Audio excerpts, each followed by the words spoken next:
नमस्कार, आफ्नो WordPress website आफै चलाउने सोचमा हुनुहुन्छ? ल, आज हामी त्यही गर्नेछौँ। त्यो अलि जटिल देखिने ड्याशबोर्डलाई एकदमै सरल बनाएर हेर्नेछौँ, ताकि ढुक्कसँग आफ्नो साइट व्यवस्थापन गर्न सकियोस्। आउनुहोस्, सिधै विषयमा प्रवेश गरौँ। हो, पहिलो पटक हेर्दा वर्डप्रेस ड्याशबोर्डमा यति धेरै अप्सनहरू देखेर अलिअलि अलमल लाग्न सक्छ हैन त? तर केही चिन्ता लिनु पर्दैन। आज हामी यसलाई एक एक गरेर यसरी बुझ्नेछौँ कि यो पानी जस्तै छर्लङ्ग हुनेछ। ल, आज हामी के गर्छौँ त? पहिले त लगइन गरेर भित्र कसरी छिर्ने भनेर सिक्छौँ। त्यसपछि ड्याशबोर्डको नक्सा बुझ्छौँ अनि सबैभन्दा रमाइलो काम एलिमेन्टर प्रयोग गरेर पेजहरूलाई आफूले चाहे जस्तो बनाउँछौँ। र अन्त्यमा साइटलाई सुरक्षित र व्यवस्थित राख्ने केही महत्त्वपूर्ण सेटिङहरू पनि हेर्नेछौँ। ल, अब काम नै सुरु गरौँ है त। वेबसाइटमा कुनै पनि परिवर्तन गर्न हामीले पहिले त्यसको कन्ट्रोल प्यानल, जसलाई ब्याकएन्ड पनि भनिन्छ, त्यहाँसम्म पुग्नुपर्छ। एकदमै सजिलो छ। आफ्नो वेबसाइटको ठेगानाको पछाडि स्ल्याश दिएर wp-admin वा लगइन टाइप गर्नुहोस्। त्यसपछि तपाईलाई दिइएको युजर नेम र पासवर्ड हालेर लगइन बटन थिच्नुहोस्। बस, यति गरेपछि तपाईँ आफ्नो वेबसाइटको मुख्य नियन्त्रण केन्द्र अर्थात् ड्याशबोर्डमा पुग्नुहुन्छ। लगइन गर्ने बित्तिकै देखिने यो स्क्रिन नै तपाईको ड्याशबोर्ड हो। यसलाई आफ्नो वेबसाइटको दिमाग वा कन्ट्रोल सेन्टर सम्झनुहोस्, किनकि हरेक कुराको नियन्त्रण यहीँबाट हुन्छ। अब बायाँतिर हेरौँ त, यो मेनु नै हाम्रो मुख्य हतियार हो। जस्तै पोस्ट्समा गएर ब्लग लेख्न मिल्यो, अनि पेजेसमा चाहिँ होम, अबाउट अस जस्ता मुख्य पेजहरू बनाइन्छ। मिडिया भनेको तपाईको फोटो र भिडियो राख्ने ठाउँ हो भने अपियरेन्सबाट चाहिँ साइटको लुक जस्तै मेनु, लोगो र रङ्गहरू परिवर्तन गर्न सकिन्छ। अब सबैभन्दा रमाइलो भागमा जाउँ, वेबसाइटको सामग्री कसरी परिवर्तन गर्ने। यसका लागि हामी एलिमेन्टर भन्ने एउटा एकदमै शक्तिशाली तर सजिलो टुल प्रयोग गर्नेछौँ। यसले त कामलाई खेल जस्तै बनाइदिन्छ, साँच्चै। पेज एडिट गर्ने दुईटा एकदमै सजिलो तरिका छन्। एउटा त सिधै आफ्नो वेबसाइट खोलेर माथि देखिने कालो बारमा एडिट विथ एलिमेन्टर थिच्ने। अर्को चाहिँ ड्याशबोर्डको पेजेसभित्र गएर आफूले चाहेको पेजमा एडिट विथ एलिमेन्टर क्लिक गर्ने। दुवैले पुर्याउने एउटै ठाउँमा हो।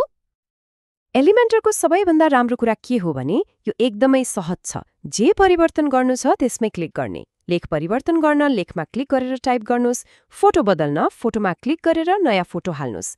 अनि एउटा एकदमै महत्त्वपूर्ण कुरा, तल रहेको त्यो मोबाइल जस्तो रिस्पोन्सिभ मोड आइकनमा क्लिक गरेर आफ्नो साइट मोबाइलमा कस्तो देखिन्छ भनेर चेक गर्न चाहिँ कहिल्यै नभुल्नुहोला है। यो कुरा चाहिँ एकदमै ध्यान दिनुहोला। जे परिवर्तन गरे पनि यदि त्यो हरियो अपडेट बटन थिच्नु भएन भने सबै मेहनत खेर जान्छ। त्यसैले हरेक सानो ठूलो परिवर्तनपछि यो बटन थिच्ने बानी नै बसाल्नुहोस्। ल, डिजाइन त राम्रो भयो, तर मान्छेले खोजेको कुरा कसरी भेट्छन् त? हो, अब हामी वेबसाइटको नेभिगेसन मेन्यु र ब्लग पोस्टहरूलाई कसरी व्यवस्थित गर्ने भनेर सिक्छौँ। ल, वेबसाइटको मुख्य मेनु मिलाउनलाई ड्याशबोर्डको एपियरेन्सभित्र मेनुजमा जाउँ। अब हेर्नुहोस्, यहाँ बायाँतिरबाट पेजहरूलाई तानेर दायाँतिरको मेनुमा छोडिदिनुहोस्। कति सजिलो! तिनीहरूको क्रम मिलाउन माथि तल सार्न पनि मिल्छ। अनि अन्त्यमा सेभ मेनुमा क्लिक गर्न चाहिँ नबिर्सिनुहोला नि। नयाँ ब्लग लेख्न मन लाग्यो? सजिलो छ।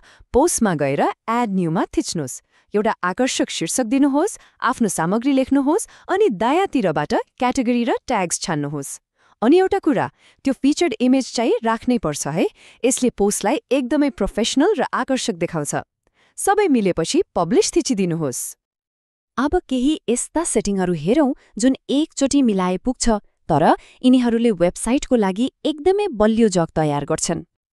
हो, यी भनेको एकपटक मिलाएर ढुक्क हुने खालका सेटिङहरू हुन्। तर यिनीहरूको असर चाहिँ तपाईको साइटको एसइओ र प्रयोगकर्ता अनुभवमा निकै ठूलो हुन्छ।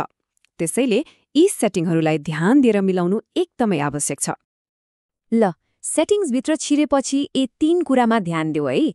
पहिलो, जेनरलमा गएर आफ्नो साइटको नाम र नारा ठिक छ कि छैन हेर्नुहोस्। दोस्रो, रिडिङमा गएर आफ्नो होम पेज कुन पेजलाई बनाउने त्यो छान्नुहोस्। र तेस्रो, जुन एसइओको लागि सबैभन्दा महत्त्वपूर्ण छ, पर्मालिङ्क्समा गएर पोस्ट नेम भन्ने अप्सन छान्नुहोस्। यसो गर्दा गुगलले तपाईको साइटलाई अझ बढी मन पराउँछ।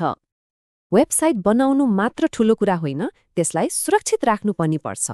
त्यसैले यी केही निःशुल्क प्लगइनहरू एकदमै जरुरी छन्। अपड्राफ्ट प्लसले ब्याकअप लिन्छ, मतलब केही बिग्रिहाले पनि चिन्ता भएन। अनि वर्डफेन्स वा सलिड सेक्युरिटीले ह्याकरहरूबाट जोगाउँछ। यो त वेबसाइटको बीमा गरे जस्तै हो। लौ, हामीले त कति धेरै कुरा सिकिसक्यौं। अब छिटो छिटो सबै कुरा सम्झिनको लागि एउटा सानो चिटसिट हेरौँ है त। यो टेबललाई स्क्रिनशट लिएर राख्न सक्नुहुन्छ। होम पेज एडिट गर्नु पर्यो, pages/home/edit with Elementor। मेनु मिलाउनु पर्यो, appearance/menus। सजिलो छ नि, होइन त? अनि फेरि एकपटक त्यो हरियो अपडेट बटन कहिल्यै नबिर्सनु है। ल, अब ड्याशबोर्डको सबै रहस्य त खुल्यो। अब वेबसाइटको मालिक तपाईँ आफै हुनुहुन्छ। अब सोच्नुहोस् त, आज सिकेको कुरा प्रयोग गरेर आफ्नो साइटमा सबभन्दा पहिले के परिवर्तन गर्नुहुन्छ? शुभकामना।